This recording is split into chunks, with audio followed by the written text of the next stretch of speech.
watching Quad Cities Live.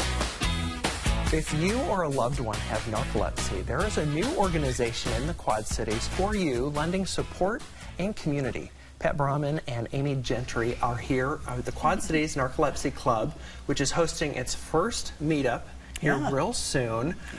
Why did you guys decide it was time to make a club? Well, when you have narcolepsy, you don't meet a lot of people who have that, and it's really difficult to find people who truly understand.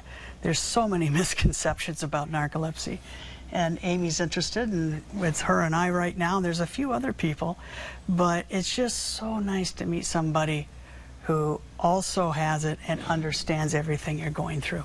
Well, let's take a little mystery out of it. What exactly is narcolepsy, and how do we know if we might be suffering from it?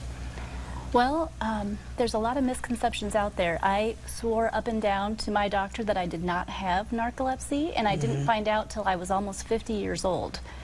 So I lived with it for a very long time without knowing.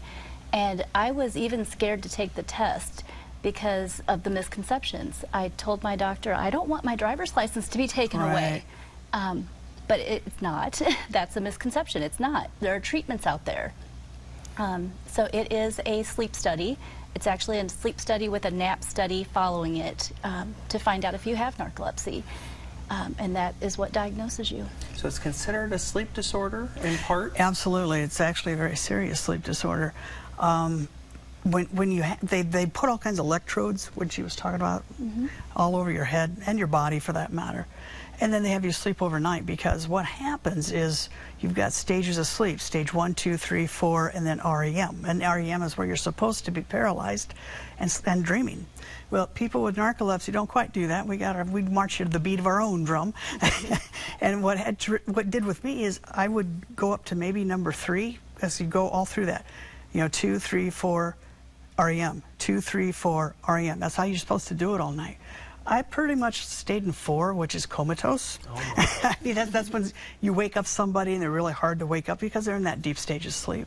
And then the REM is the main problem with narcolepsy. It sometimes happens when you're awake, which means part of your brain is asleep and part of it's awake. And if you wake up somebody like that, you hallucinate, actually. You see things, and it looks very real. But now that we're familiar with, you're not crazy. Right. You know, you understand, and there's nothing to fear, because sometimes you see things that are weird, you know. But once you understand what's going on, it makes it a lot easier to deal with. Are there treatments for narcolepsy? Yes, there's some good medications. I had to go through quite a few to find one that was right for me. The same for me. Yeah. And then once you do, as she can say, it's life-changing. It truly is. Oh my God, it's such a change. You can do things you weren't able to do before, because I remember having a little conversation with a friend, and she said she was tired, really, really tired. I said, how can you stay awake?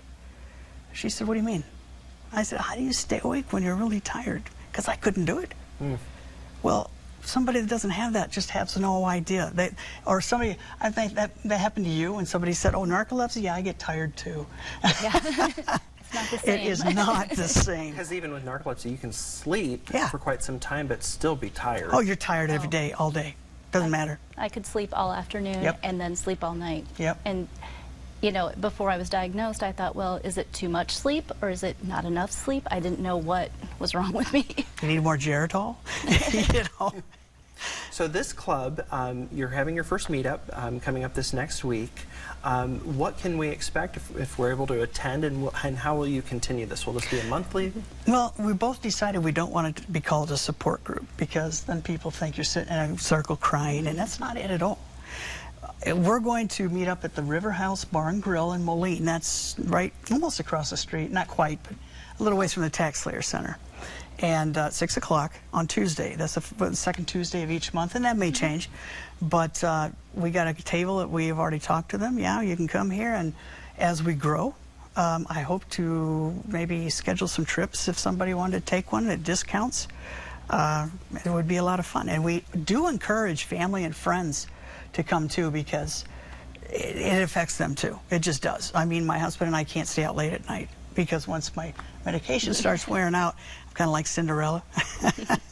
Well, there's something so much to be said about community. Yes. And not being alone. I'm sure that that's a comforting feeling. Well, it's very rare to find somebody that you don't generally know somebody with narcolepsy, and there are so many misconceptions. You know, I'm not just going to fall asleep sitting here talking to you, and you know, so finding somebody that understands it's key. It really is.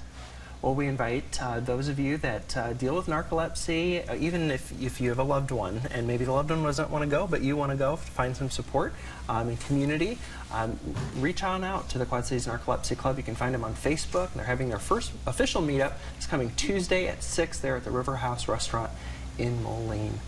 Pam and Amy, thanks so much for being here today. Thank you for having and us. sharing, and we'll have to have you back and see how this progresses. That sounds great. Thank you.